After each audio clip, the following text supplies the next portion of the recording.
this is Luna. I am a real estate agent here in Philadelphia. So in today's video, we're going to talk about how to be fearless and how to handle rejection. I am in my second year of business. However, I am fully transitioned myself of handling with buyers to right now 95% of my clients are actually sellers.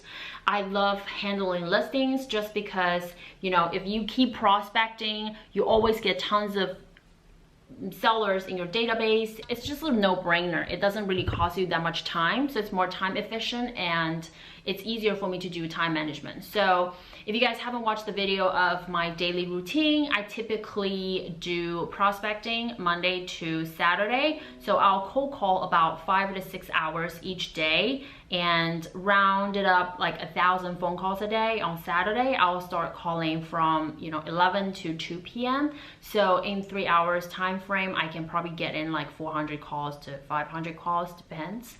I have been consistently cold calling for about a year now, more than a year. And the crazy thing is I have gotten 3 listings 3 weeks ago and all of them are pending now.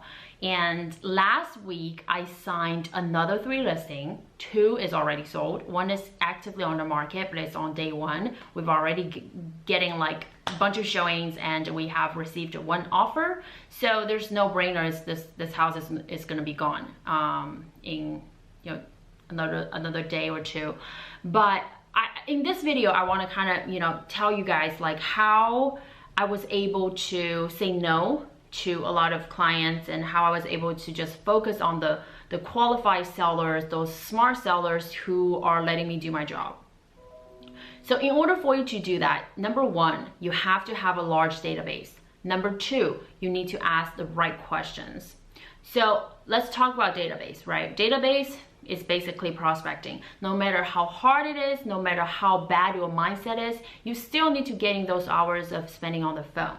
So who do you need to call? First of all, you gotta call expireds for sell by owners, right? Run through those the first thing in the morning and then start doing follow-ups.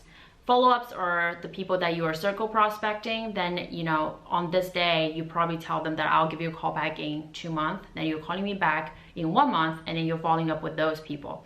And that typically takes me about 30 minutes to 1 hour. After that, I start calling my farm.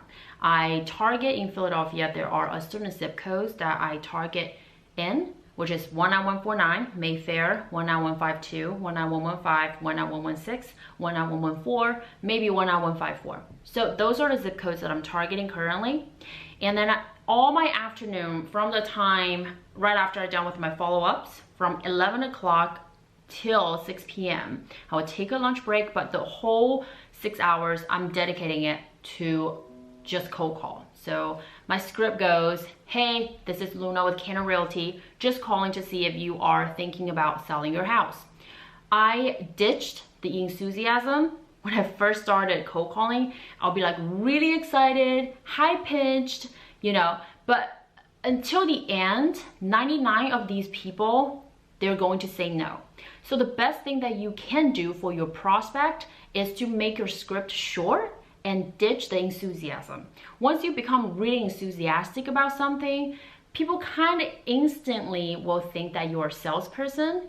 And another big no-no is definitely don't start your conversation goes, hey, is this Mr. blah, blah, blah?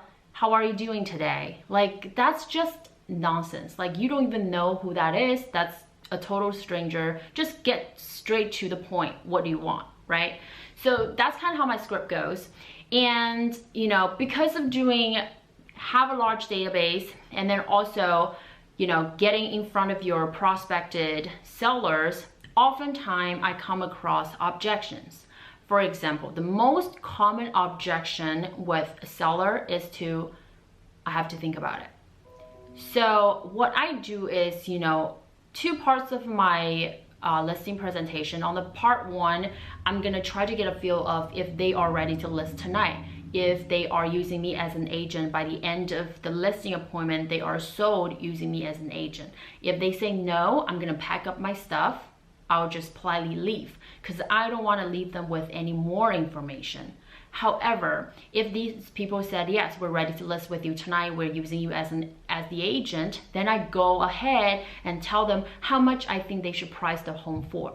However, when I'm telling them the home, I usually give them two options. One is to price it under market value, or some sellers are more conservative and more comfortable, goes, you know, a little bit over the fair market value, which is fine too.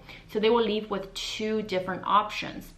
But sometimes at the end, they still will say things like, hey, I have to think about it. And usually what I did when I was new, I was like, okay, that makes sense. You know, let me just get back to you. And then I will tell them a time that I'll reach back out and call them. But now what I started to do is, okay, like, what do you have to think about? So 2 days ago, I went on a listing appointment. However, the lady, she just wasn't sure. At the beginning, she gave me an impression that she's ready to sign with me, which she did. She's literally picked up the pen and she's about to put her signature in. But then at the end, she's like, wait, no, I have another question. So I'm just sitting there and I'm answering all these questions for her. And at the very end, she's like, okay, well, I think I need to, you know, take it all in. I just need to think about it. And then I go, okay, what do you have to think about? You know, I want to chase it to the end. I want to figure out, am I helping her? Like, am I handle the objection right? And she said, well, I have to interview other agents. You know, you're the first agent that come in the house. I know, which is not true, because on the phone, she told me she already interviewed an agent. So typically the second agent have a, you know, better chance of getting the listing. So I'm like, okay, who else do you have to, you know, interview? Like, what company is that person with? Have you booked the appointment? So I just kind of went straight ahead and just kind of in a way made her a little uncomfortable. But I just want to figure out, like, is that the real reason that she needs to think about it? Or is it the commission? Or is it her net? So I went ahead and I went over, you know, her net. If she would sell the house in this price, how much does she walk away with? And she wants to buy another condo. So I'm like, great. So condo in that area typically goes for this price. If you are walking away with this amount, that's how much you're gonna left with to buy a condo. Do you think that's enough money for you? So I'm going ahead and then just cut to the chase of, like, is the net something that matters to you? And if it is, maybe you don't have to sell a house, because this is not gonna work. So she didn't really give me a definite answer, but you know, the reason I'm making this video is definitely just kind of tell you guys, with sellers, a lot of time you need to kind of cut to the chase and ask the right question and just kind of, you know, peel the onion until the end, that you really figure out what their problem is and what you can help them with. Sometimes it's the commission, sometimes it's the net. And to this particular seller, I don't think it's something that I did wrong with my presentation. I think it's more of the net, that she's not netting that amount that she wanted to be. However, she might get another agent who can tell her that she can net more, but it's not very ideal and it's not realistic that she can get that amount, or she might end up, you know, not even be able to achieve her plan to move into her new condo. But I did my job and I figured out the problem. So overall, I think this is a great listing appointment, even though I didn't get the listing, but it's a great learning lesson. So this is kind of how, you know, I become more fearless and asking the right questions, even though it's only my second year. But I just kind of want to share those tips with you guys.